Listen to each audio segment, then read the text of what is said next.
Soyez tous les bienvenus au Lexicopolio. Nous sommes très heureux de vous accueillir pour la présentation des éditions et de la librairie Desmos, qui œuvre depuis presque 4 décennies maintenant à la promotion de la culture grecque en France. Nous remercions le fondateur de Desmos, Yannis Mavroidakos, le romancier Dimitris Nolas, son traducteur Richard Tselepidis, ou Tselepides, le poète Thomas Tsalapatis et l'artiste peintre Philippos Vazakas qui nous lira des poèmes. Je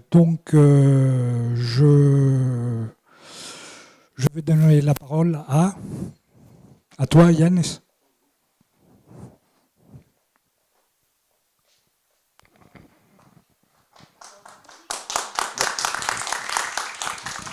Merci. Tout d'abord, merci à Odile et Yannis qui nous ont invités. Et c'est une bonne aventure à Desmos.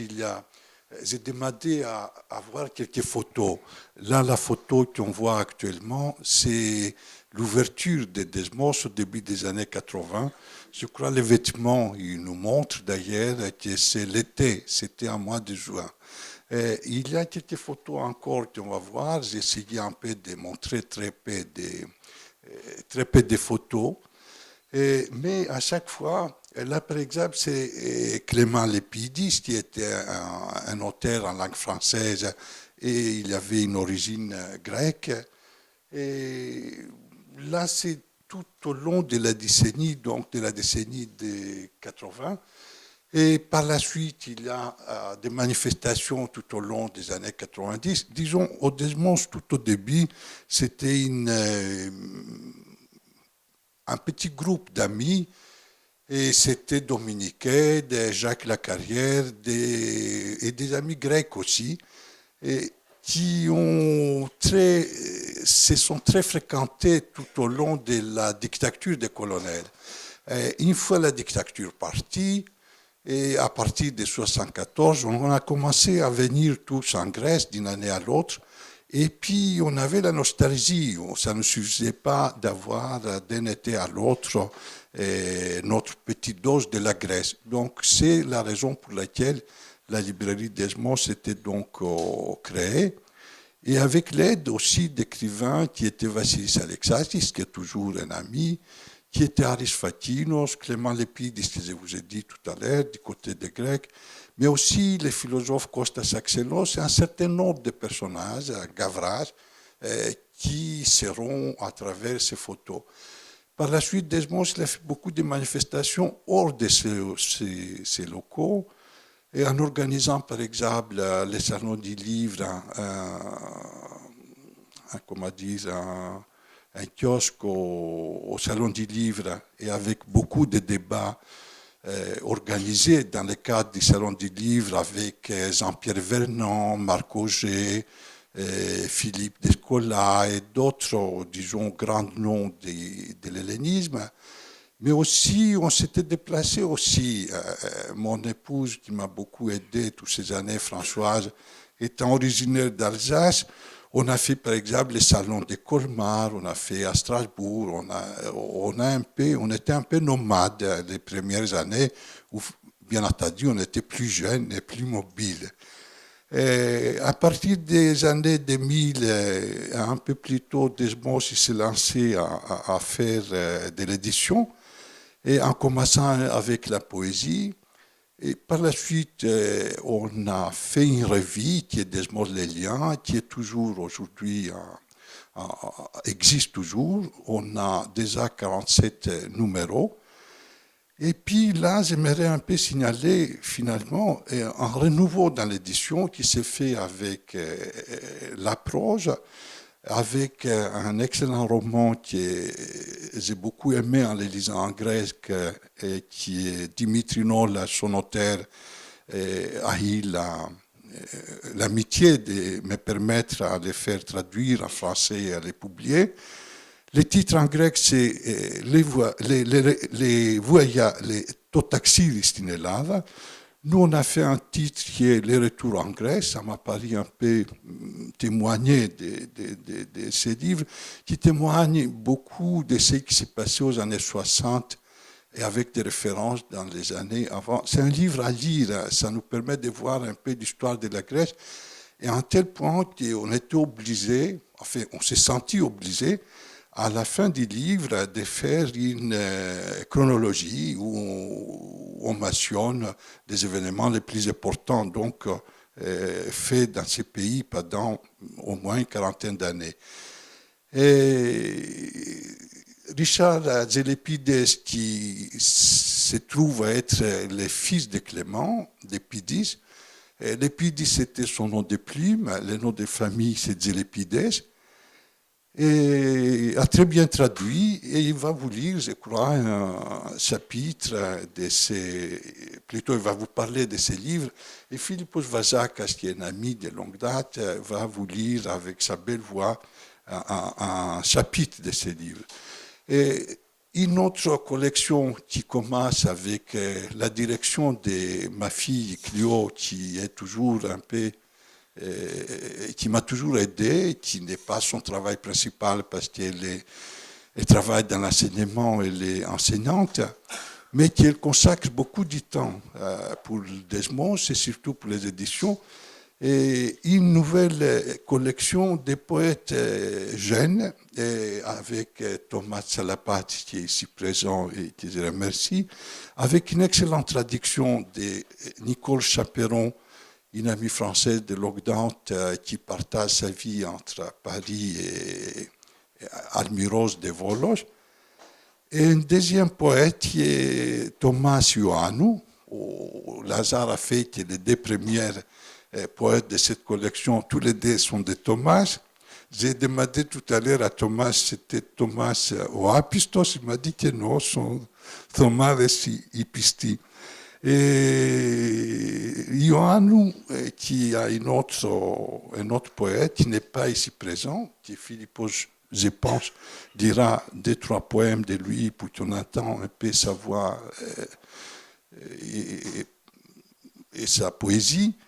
Et c'est une belle collection. Les prochains livres de Desmos pour le mois de janvier ou février, ça va être en prose, une excellente traduction des nouvelles de Sotiris Dimitriou fait par Fauvin, qui est Marie-Cécile, je crois, si je ne me trompe pas, qui est ici présente.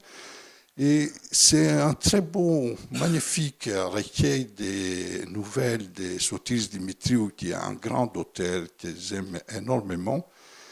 Et puis, par la suite, il y aura une collection du poète Erinakis qui sortira aussi au mois de février, et Alissanoglou un peu plus tard. Et les éditions, disons, surtout des poètes, mais aussi de la prose, sont des coups de cœur en les lisant en grec, soit moi, soit mes collaborateurs, qui sont donc toujours Clio Mavroidakos, ma fille, mais aussi Isabelle Tloupas, qui dirige d'ailleurs un atelier de traduction et qui a traduit beaucoup de textes dans la revue. Si vous avez eu l'occasion de la lire, vous verrez toujours son nom. Donc, tout d'abord, j'aimerais remercier Dimitri Nolas de m'avoir fait l'amitié et la confiance pour publier, faire traduire et publier son livre, et aussi à Thomas Tsalapatis, et donner la parole à Richard qui nous présentera le livre de Dimitri Nolas. Et je vous remercie.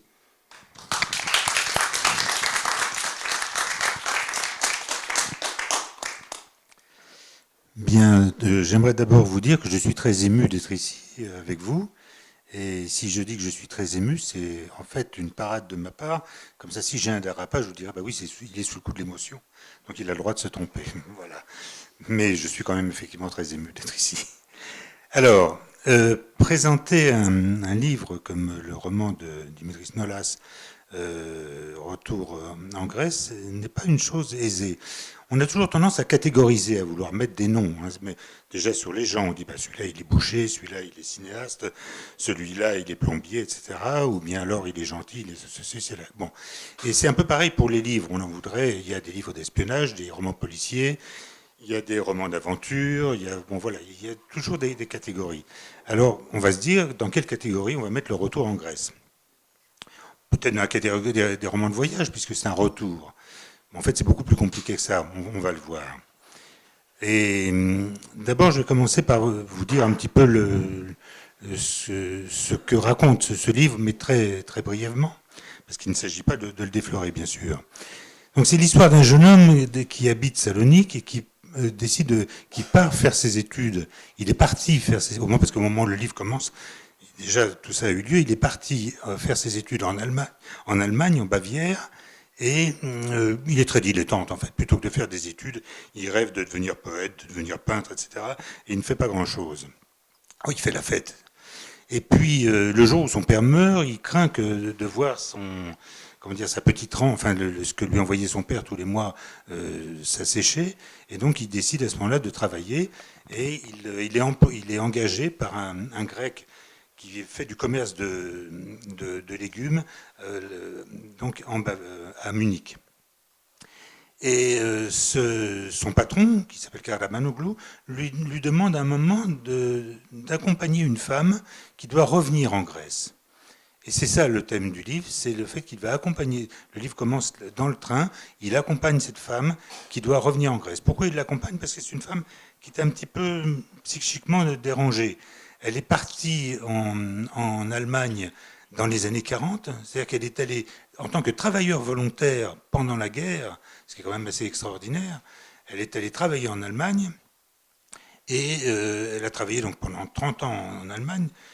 Et puis là, elle revient donc en Grèce.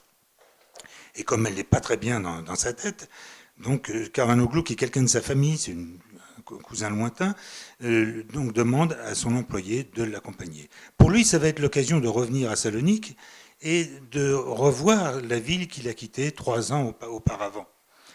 Donc c'est ce double retour de ces deux exilés en quelque sorte. Alors on peut dire que c'est un livre sur le thème de l'exil. Pas vraiment, c'est pas vraiment un livre sur le thème de l'exil. C'est beaucoup de choses. C'est à la fois une enquête policière, c'est une évocation de l'histoire, c'est une interrogation sur le sens de l'engagement politique, du sens de la vie, etc. Et alors évidemment, ça commence d'abord par le problème des migrants. Eux deux sont des migrants. Dans le train, ils voient des migrants et ils croisent même des migrants qui partent dans le train qui va à un moment dans une station, le train qui va dans l'autre sens. Mais en fait, le thème en réalité, c'est ce thème du retour.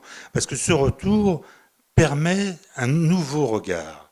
Et quand on parle d'un nouveau regard, c'est à la fois le regard, c'est à la fois se regarder, c'est à la fois un jeu de miroir, et c'est donc le fait de se voir en double.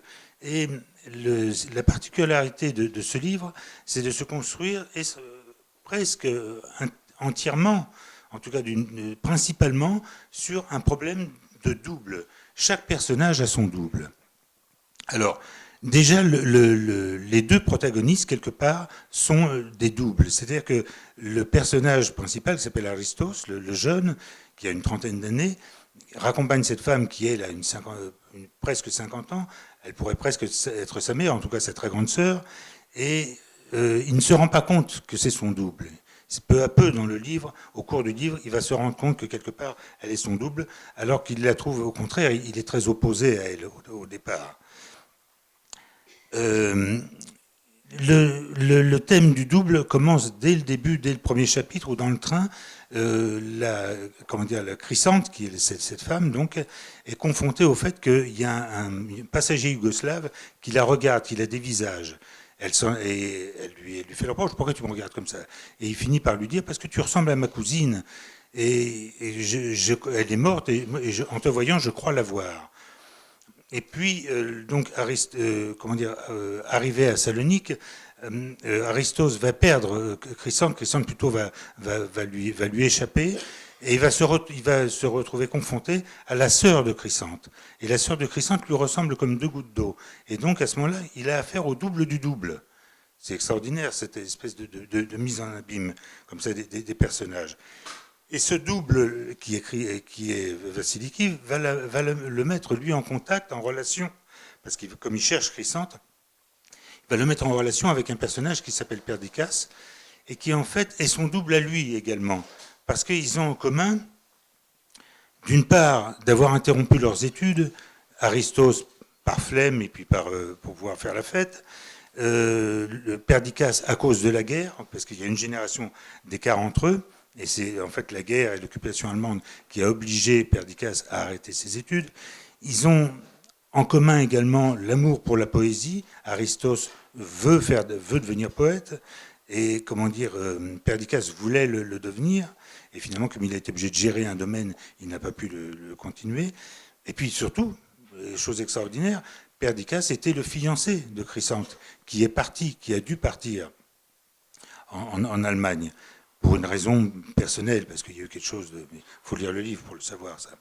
Et donc, et lui, Aristos, est tombé amoureux de Chrysanthe, de cette femme qui est plus âgée que lui.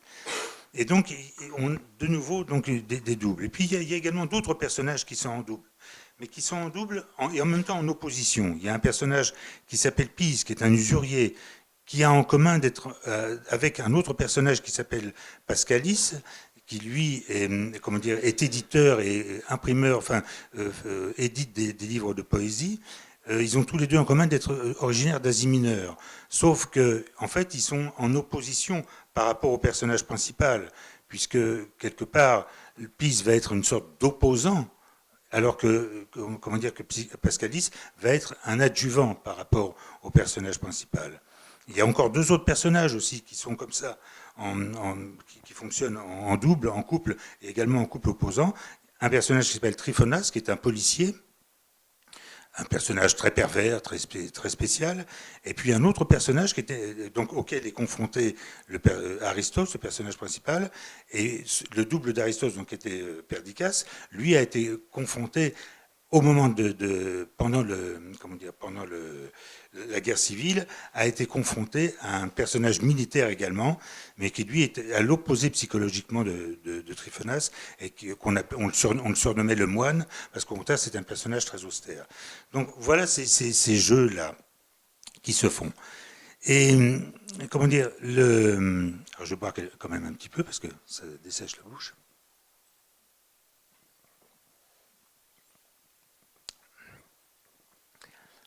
Alors, ces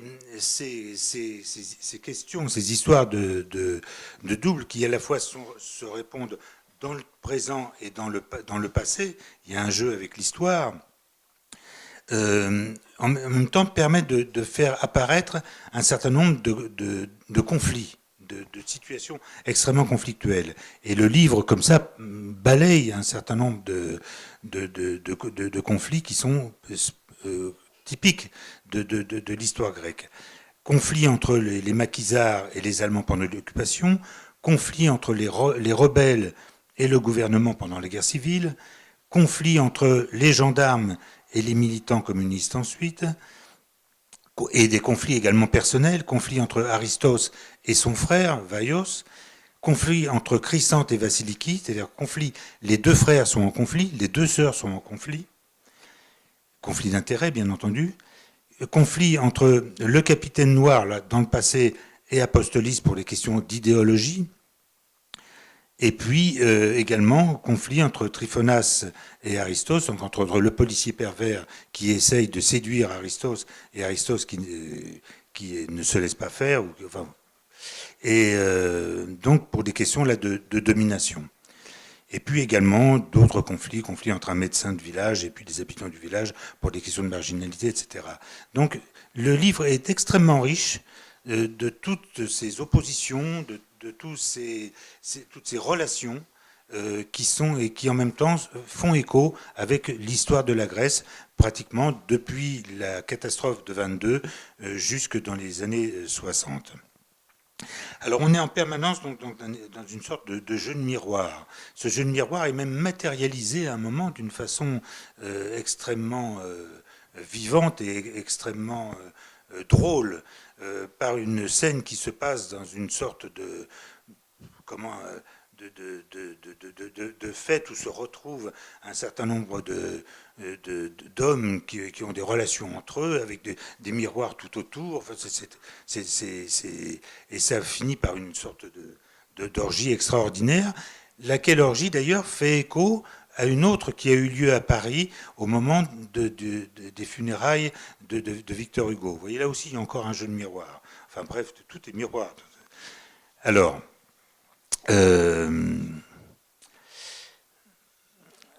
la mise en abîme aussi se fait sur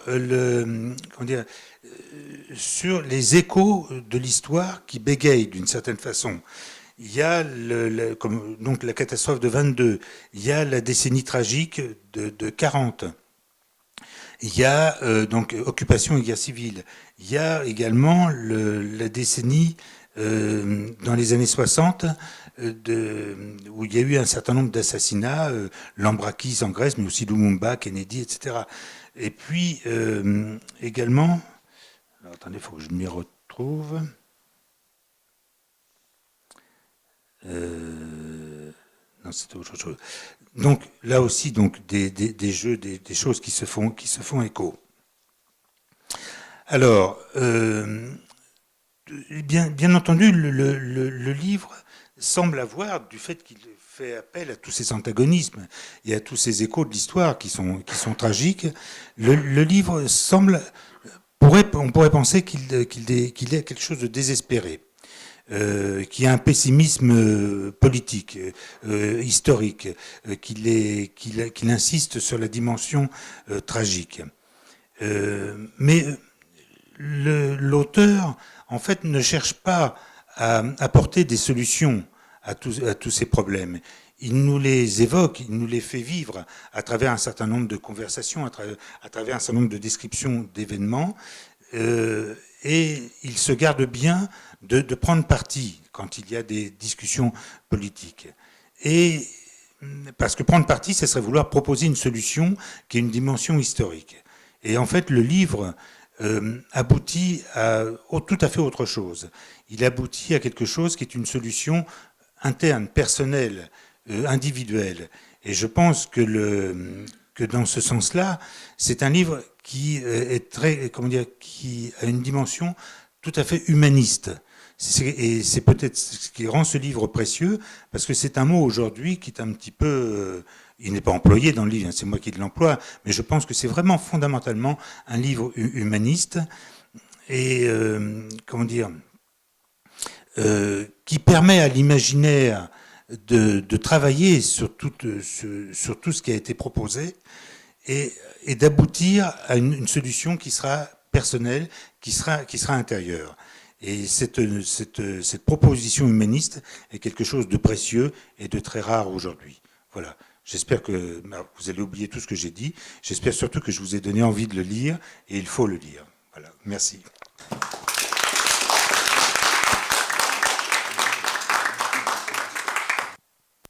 Ακούγεται. Σειρά μου. Να με συγχωρέσετε, αλλά δεν μιλάω γαλλικά, οπότε ή τέλος πάντων καταλαβαίνω, αλλά δεν είναι σε καλή κατάσταση τα γαλλικά μου.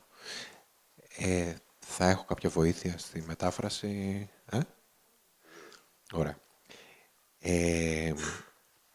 Καταρχήν θα ήθελα να ευχαριστήσω το Λεξικοπωλείο για τη φιλοξενία, τις εκδόσεις Θεσμός και τον κύριο Μαυροϊδάκο για τη μετάφραση και όχι μόνο για την ευκαιρία το βιβλίο να ταξιδέψει και σε μια επιπλέον γλώσσα, αλλά πόσο μάλλον όταν αυτή η γλώσσα είναι τα γαλλικά, που κατά κάποια έννοια, τουλάχιστον στους ανθρώπους, δεν θέλω να πω τις ηλικίες μου, τέλος πάντων σε μένα και στους φίλους μου που γράφουμε, είναι ένα σχεδόν σημείο επιστροφή σε μια ηλικία και στους λόγους που ξεκινήσαμε τελικά να γράφουμε. Η γαλλική ποίηση, οι Γάλλοι ποιητές,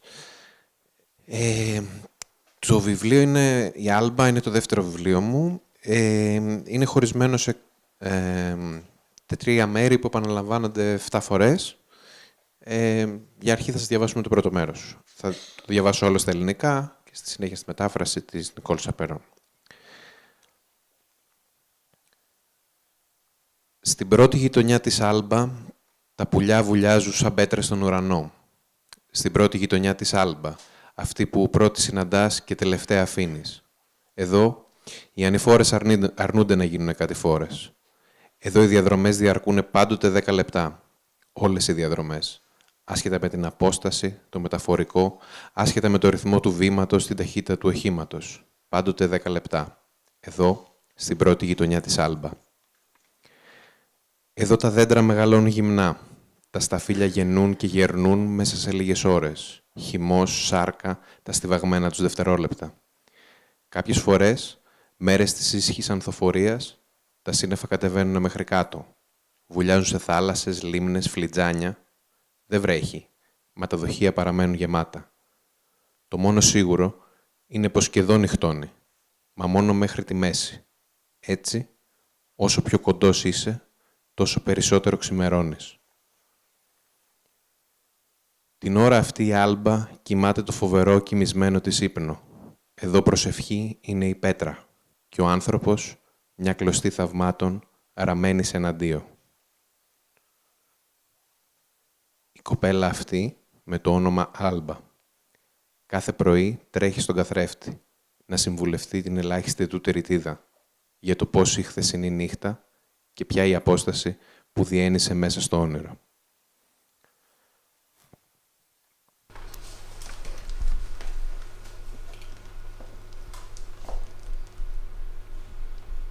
En français.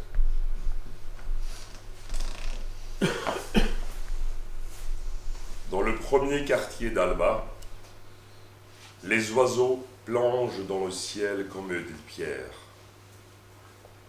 Dans le premier quartier d'Alba, celui que l'on rencontre d'abord et que l'on quitte en dernier.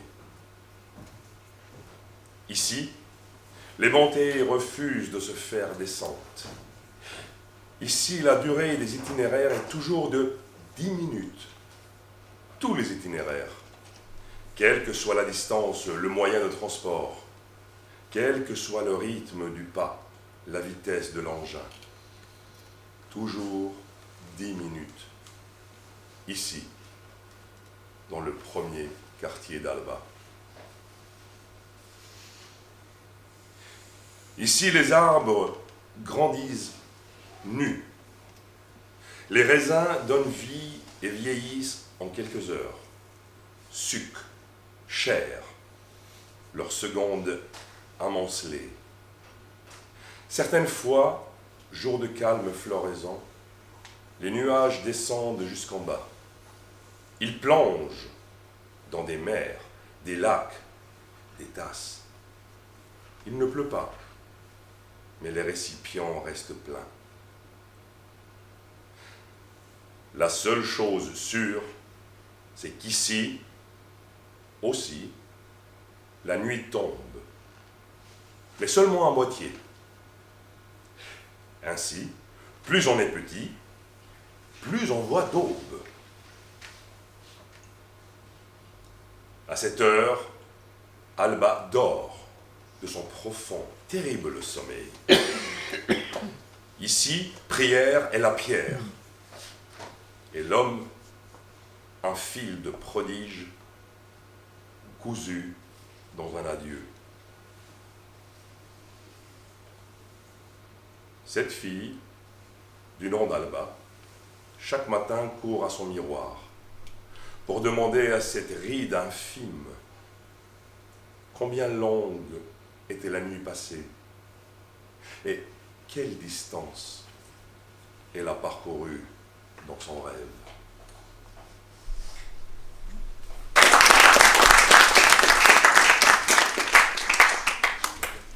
Ευχαριστούμε.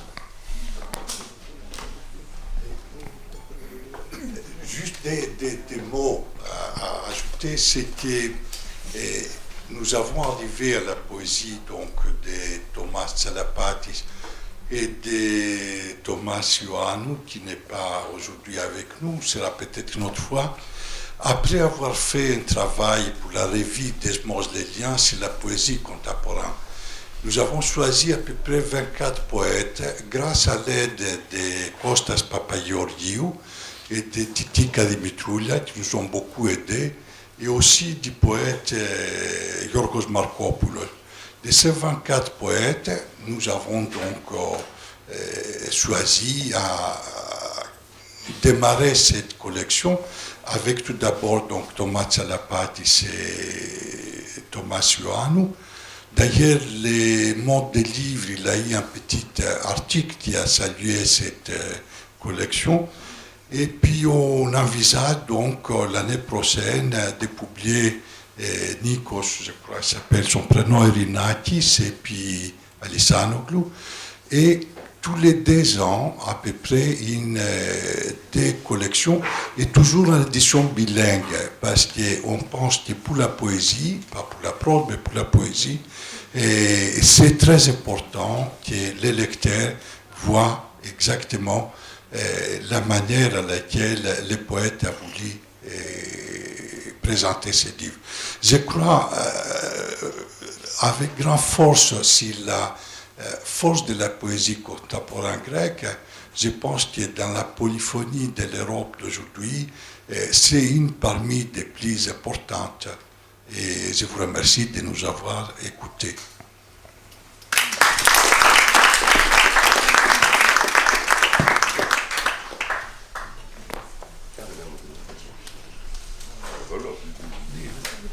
Et si vous voulez, il y a des questions. Il y a Dimitri Nolas qui est ici, et puis aussi donc Thomas Tsalapatis. On pourrait peut-être demander. Dimitri, est-ce qu'il y a une... On prend un petit verre de vin.